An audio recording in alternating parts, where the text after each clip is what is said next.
¿qué es lo que debemos tener en cuenta en insuficiencia cardíaca?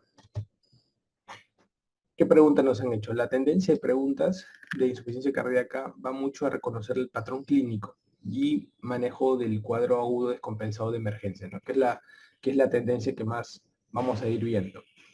Esta pregunta nos dice que en un paciente de 55 años con anasarca, hiponatremia hipovolémica con concentración urinaria de sodio menos de 20, dice, ¿cuál es el diagnóstico más probable? Cuando ustedes vean preguntas de hiponatremia, esto lo vemos mucho en la parte de nefro, donde enfocamos la hiponatremia hipovolémica, normovolémica e hipervolémica, ¿no? Es importante eso. Acá te hablan ya como que el patrón típico para marcar siempre insuficiencia cardíaca, digamos, ¿no? ¿Por qué? Porque de una u otra manera te están diciendo, esto es un paciente robot para marcar siempre insuficiencia cardíaca. Es el más frecuente que van a ver, digamos, más regalado en preguntas de examen, ¿no? Te pone una situación de un paciente que tiene una concentración urinaria de sodio menos de 20. Y esto es importante porque cuando uno bota menos sodio es porque está reteniendo agua. Y uno de los motivos por retener agua son dos. Cuando uno retiene agua es porque o está deshidratado, y eso se ve mucho, por ejemplo, en situaciones como diarrea, muy frecuente en tapardo digestivo. O otra forma es porque queremos mejorar el retorno venoso, o sea, mejorar la bomba cardíaca. Más agua, más contracción del corazón, ¿no? Queremos aplicar la ley de Frank Starling. A mayor volumen, mayor contracción.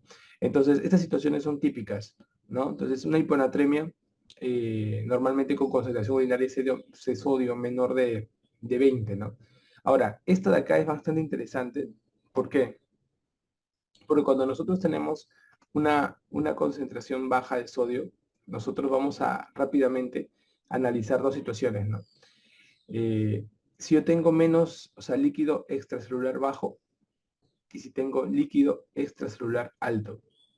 Y esto es una pregunta que tranquilamente podría llevarnos a dudas y confusiones, ¿no?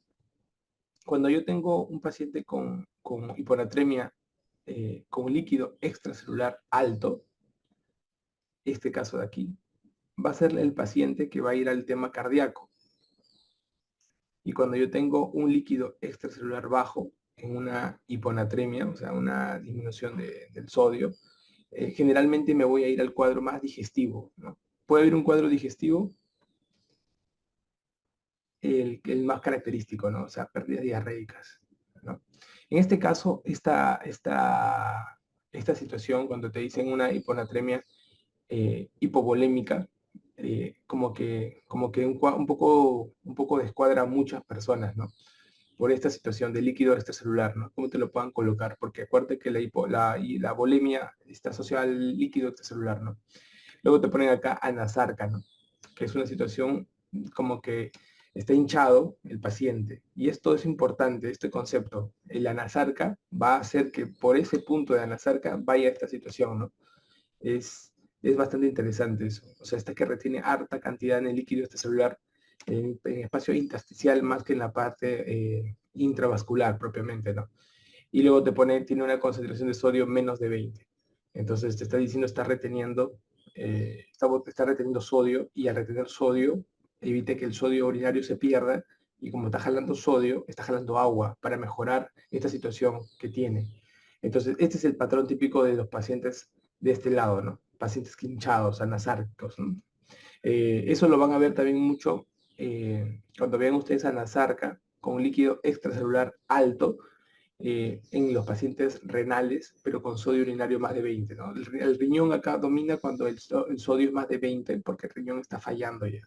Cuando el riñón falla, ya no se recapta ya el sodio, sino se pierde el sodio. En cambio, cuando el riñón está funcionando, se recapta el sodio, ¿no? Por eso es que se pierde poco sodio, como en este caso. Este es un patrón típico de insuficiencia cardíaca, ¿no? Eso es muy importante para que lo puedan recordar. ¿Cuál de los siguientes hallazgos clínicos son más específicos de insuficiencia cardíaca derecha? Entonces van a haber dos clínicas. En la práctica nadie divide en insuficiencia cardíaca derecha en izquierda, o sea, es bien difícil hacerlo. Pero en preguntas de examen, como es un tema teórico, cuando el ventrículo izquierdo falla, la clínica va a ser pulmonar. Cuando el ventrículo izquierdo falla, la clínica va a ser pulmonar. Entonces ustedes van a ver que cuando esto falla, la clínica es retrógrada. El pulmón es quien habla. Cuando el ventrículo izquierdo falla, el pulmón es quien habla. Y la forma de hablar del pulmón es ahogándose, o sea, disnea. Y si ustedes quieren ser muy, muy específicos de que es un patrón de falla cardíaca izquierda, entonces le podrían poner, por ejemplo, disnea paroxística nocturna, que es la disnea más preguntada de todo el mundo con respecto a problemas de que era una falla izquierda muy importante que ustedes podrían tener, ¿no? Entonces, un dato claro dentro de las preguntas de examen. Pero cuando esto ya está fallando con los años, y el pulmón se adapta a esta falla crónica, va a ser de que pueda terminar fallando luego, como esto sigue yendo presiones hacia atrás, falla el lado derecho. Cuando el lado derecho falla, también la clínica es retrógrada. Puede haber clínica tanto a nivel superior como a nivel inferior. Por ejemplo, a nivel superior, cuando hay una clínica del lado derecho, vamos a tener que la vena, que la sangre que llega por arriba, no va a llegar tan fácilmente. Esto va a hacer de que el paciente tenga insurgitación yugular. Entonces vamos a encontrar un paciente con las venas hinchadas en el cuello, pero también va a haber problemas con las venas de llegada por abajo. Por lo tanto, vamos a encontrar de abajo para arriba edema de miembros inferiores y también vamos a encontrar, si el paciente está más avanzado, problemas abdominales, retención agua ahora en el abdomen, será la citis.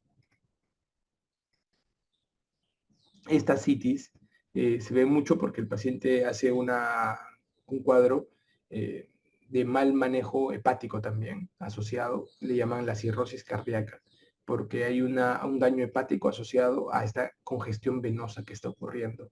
Entonces hay que tener en consideración. Es una pregunta muy clásica. Por eso cuando nos preguntan insuficiencia cardíaca del lado derecho, siempre apuntamos a esta clínica tanto por arriba y por abajo. O sea, esto, ingurgitación yugular, hepatomegalia y ascitis. Esto es típico del lado derecho. El lado derecho no te toca clínica respiratoria. Cuando la pregunta es del lado derecho, no te están tocando clínica respiratoria, porque te están apuntando solamente que me digas retrógrada derecha. Pero tú sabes que el cuadro derecho, la causa más frecuente de una insuficiencia cardíaca derecha es una insuficiencia cardíaca izquierda, porque recuerda que todo está en cadena a nivel de las presiones. Dentro de este tema han venido esta pregunta. Es una pregunta que he tratado de colocar porque me pareció bastante... Lo podríamos meter dentro de miocardiopatías porque ahora también ya tenemos el tema de miocardiopatías propiamente, pero un cuadro de insuficiencia cardíaca que podrían ustedes encontrar es esto, ¿no? La presencia de tripanosoma. Cuando nos hablen de agentes infecciosos y miocardiopatías en nuestro país, esto es lo que más van a preguntar. Por eso es que yo les recomiendo darle una leída a este VIACAR, ¿no? Que es la de Chagas. Básicamente, en el caso de Chagas, lo que está en rojo es lo que ha sido preguntado en diferentes exámenes, no solamente en residentado médico, en el ENAM, sino también en exámenes de pregrado y también algunos exámenes internacionales que toman en consideración algunos puntos, que eso me llamó la atención.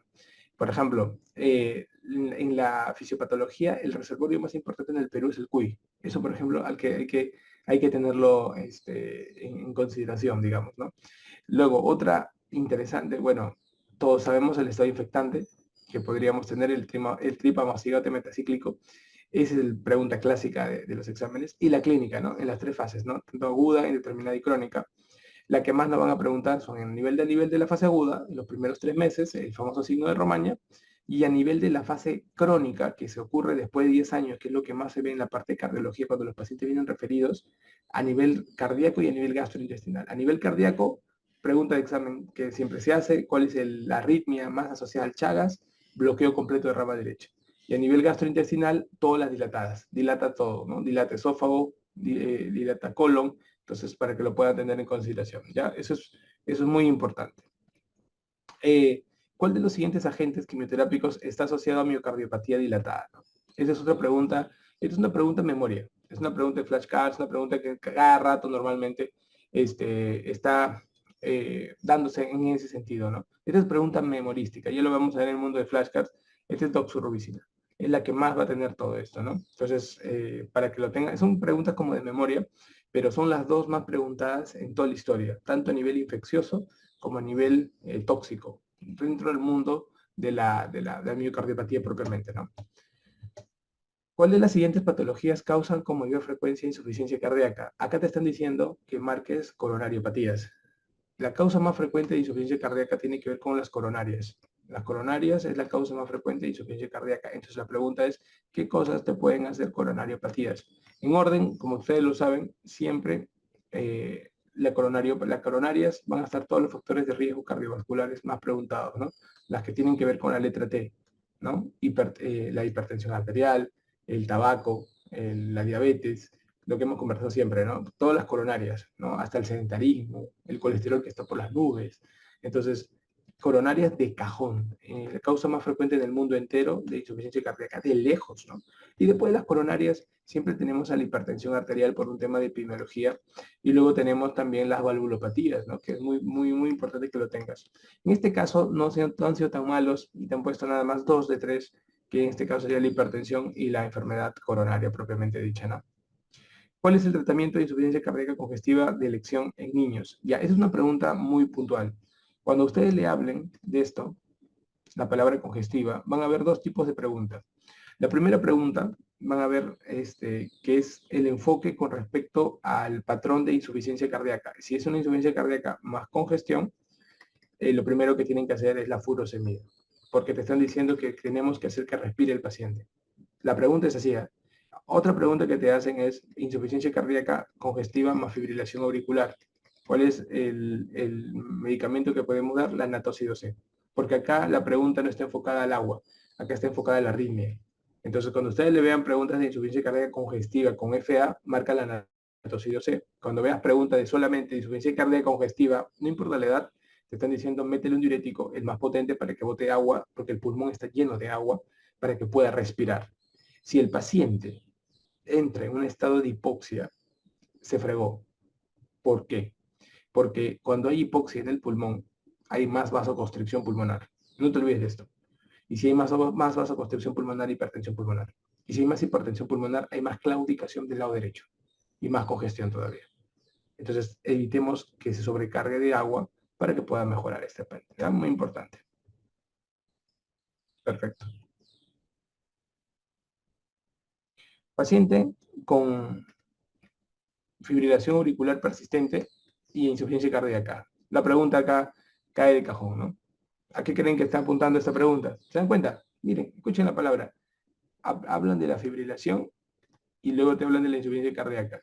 Es una pregunta muy vaga, ¿no?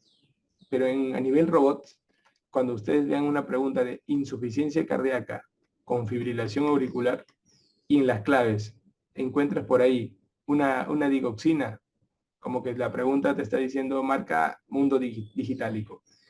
Si la pregunta te dijeran paciente con fibrilación auricular, mira, te ponen la clínica y te dicen cuál es un controlador de la frecuencia cardíaca. Este tipo de preguntas, lo primero que se marca son beta bloqueantes, después calcio antagonistas. Ya, no te olvides de esto. Pero cuando te ponen así el patrón, insuficiencia cardíaca con fibrilación, acá te están diciendo marca algún digitálico. Normalmente, cuando están en emergencia, se marca la natoxidose porque viene en endovenoso, ¿ya? Pero si no tienes las claves la natoxidose y es un digitálico que tienes que marcar, pues marcarás digoxina. Es un tema de enfoque de pregunta nada más. No buscamos a veces lo ideal, ¿no? Lamentablemente quien hace la pregunta no te pone las cosas ideales. Es muy robotizado también el que hace la pregunta. Pero ese es el enfoque. Preguntas que te vengan así, insuficiencia cardíaca con FA, marca digoxina. Si te ponen en un cuadro de FA y te ponen en la clínica y luego te dicen, en la clínica podrían apreciarte un poco de insuficiencia cardíaca incluso, ¿ah? Y luego te dicen controlador de frecuencia, es porque tienes que apuntar a beta bloqueante. Los controladores de frecuencia, las preguntas van a apuntar a beta bloqueante. Y si en las claves no están beta bloqueantes, marcas calcio antagonista. Es muy importante. ¿Ok? Lactante de 2 meses es traído por presentar llanto constante, lactancia entrecortada, sudoración profusa retrocervical durante la lactancia. En el examen, frecuencia cardíaca de 130, respiratoria de 28, temperatura de 36.5. Peso 3 puntos. Te ponen todo el flaro. Y luego al final te ponen esto, ¿no? Toras rocantes, sucrépitos bilaterales. Sucrépitos bilaterales y un soplo. Se acabó la pregunta. Se acabó la pregunta. Y encima todavía te ponen hígado, 3 centímetros de reborde costal. La pregunta acá está apuntada a ¿qué? Primero, toda palabra que venga con lactancia entrecortada es una manera de decirte disnea en la etapa de lactancia. Disnea en la etapa de lactancia. Entonces, si la pregunta es lactante y te dicen lactancia entrecortada, está con disnea. Esa es la palabra clave. Número 2, te habla de que el paciente tiene un cuadro bilateral de subcrépitos. Te pueden poner crépitos, no importa. Y lo otro, te ponen soplo sistólico. Te están diciendo que el paciente tiene una cardiopatía congénita y está desarrollando una insuficiencia cardíaca congestiva. Te están diciendo esto. Entonces, la palabra de reconstrucción de una pregunta de este tipo, no se olviden, por favor. Siempre te ponen la causa, soplo sistólico, congénita. Te pueden poner una congestión pulmonar. La forma de presentación clínica de una congestión es el agua. ¿Cómo se escucha? Como el crépito o el subcrépito. ¿Sí? Bilateral. ¿Cuál es la diferencia entre crépito y subcrépito? Que podemos modificar con la tos el subcrépito, pero no podemos modificar el crépito. El crépito se mantiene igual. El subcrépito sí se puede modificar con la tos. Pero igual, cualquiera de la presentación de ambas está hablando de un cuadro de agua que está entrando. ¿Sí? Y la palabra de lactancia entrecortada te dice que hay disnea en la etapa de lactancia. No acaba de tomar como dice, la leche, ¿no? El bebé, sino se ahoga y necesita respirar. Entonces, cuando te pongan un cuadro de este tipo, de frente te marcas insuficiencia cardíaca. No pierdan tiempo, ¿ya? Es como que patrones típicos, ¿no? Que van a venir ustedes. Varón de 47 años con antecedente de infarto de miocardio hace un año. Te ponen antecedente coronario primero. Hay que tenerlo esto en cuenta. Mi patrón de robot está un paciente coronario, punto. Hace un año llega a emergencia por presentar disnea, nicturia y fatigabilidad. Hace un año, dice, ¿no? Y ahora acaba de llegar a emergencia, te dice coronario hace un año y está llegando por disnea, nicturia y fatigabilidad. ¿Cuál es esta triada? Cuando una persona tiene esta triada de disnea, nicturia y fatigabilidad, te está diciendo que tiene una insuficiencia cardíaca importante. La nicturia está asociada a una sobrecarga de volumen. A una sobrecarga de volumen. Durante el día, la persona retiene agua en las piernas. Al echarse, las presiones hidrostáticas se igualan y el agua en exceso, sobre volumen en exceso que entra al retorno venoso, pues hace que el paciente orine ese exceso. Entonces hay una nicturia. ¿Qué mecanismo fisiológico es el que presenta el paciente?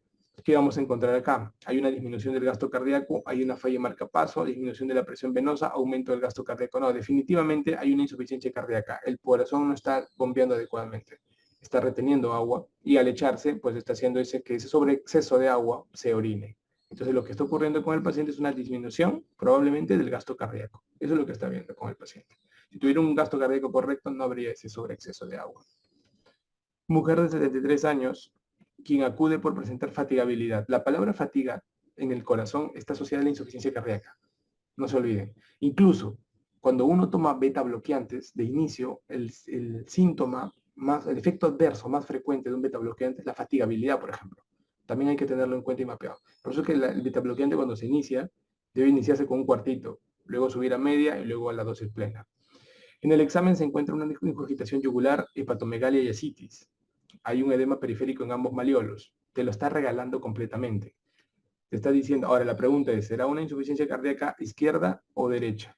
Más de uno de ustedes podría decir, doctor, acá está que me habla del lado derecho, mira, tiene falla derecha porque se está hinchando el cuello, clínica retrógrada superior, y también clínica retrógrada inferior, doctor, hay hepatomegalia, citis, hay edema periférico, pero doctor, acá también hay derrame pleural. Por el derrame pleural, ¿no será que sea izquierda, doctor? Y luego ha hecho daño derecho, sí, pero las preguntas de examen están muy dirigidas a decirte, si fuera una falla izquierda, hijo, el problema es solamente pulmonar y no me tienes que tocar nada más.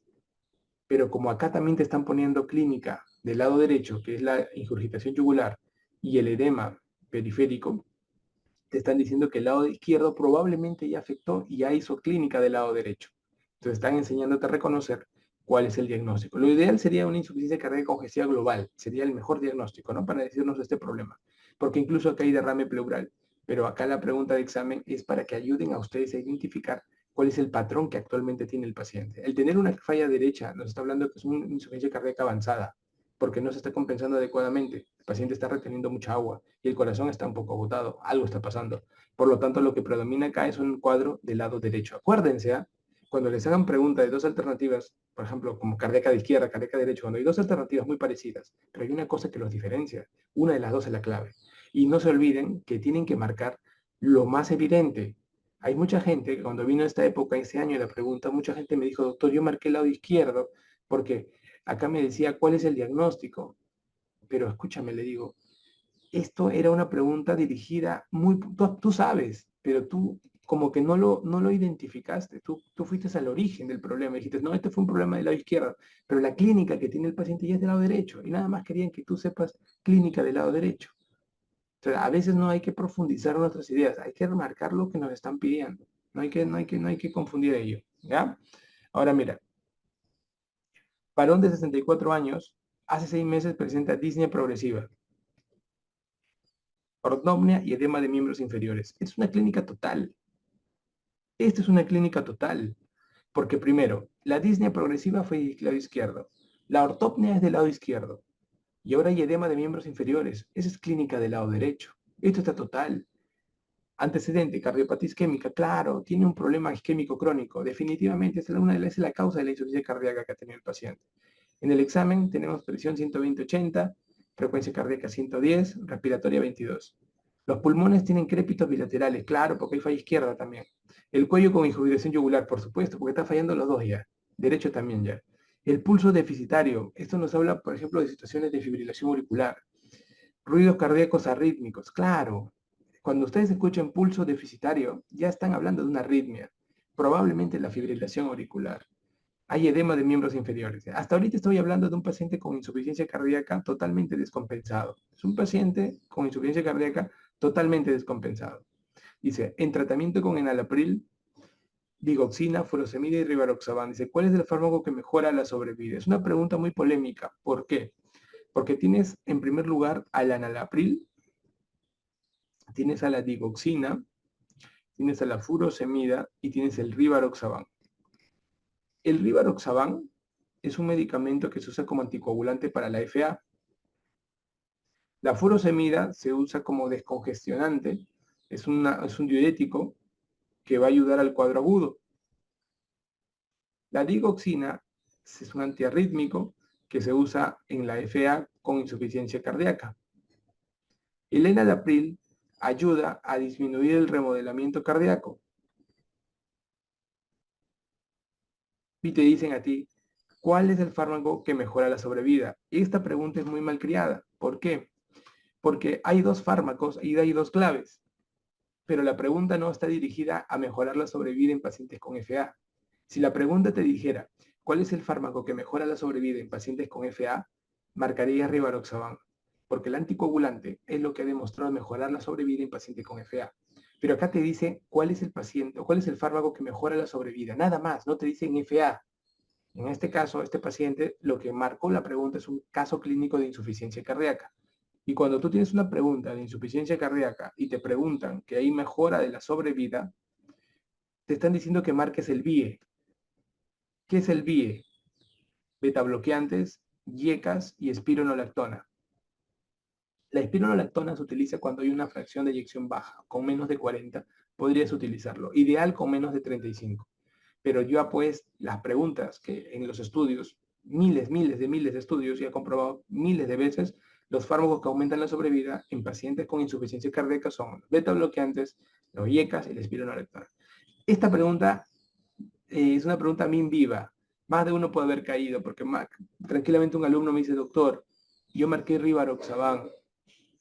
¿Y por qué, doctor, marqué rivaroxaban? Porque la rivaroxaban, doctor, mejora la sobrevida del paciente con FA, porque evita la embolia por FA. Y yo te diría excelente, pero son tan mal criados los que han hecho la pregunta que te pusieron pulso deficitario y arrítmico, no te dicen FA, tú sospechas FA, no tienes presentación de cuadro clínico confirmado de FA. Lo que sí tienes confirmado es que es una insuficiencia cardíaca. Y hay una pregunta que te hablan en ese orden. Fármacos para la insuficiencia cardíaca. Por eso es de que enalapril es el fármaco que ustedes deben marcar cuando la pregunta es muy dirigida y obvia, ya que su inteligencia, su recuerdo, su memoria, su capacidad de discernir tranquilamente podría hacer que discutan esta pregunta y decir, ¿por qué no rivaroxaban? Y tranquilamente podría ser, pero la pregunta no está enfocada a que tú analices tanto esto, ¿no? La pregunta está enfocada a que tú sepas cuáles son los fármacos que aumentan la sobrevida en general. ¿Ok? Muy bien.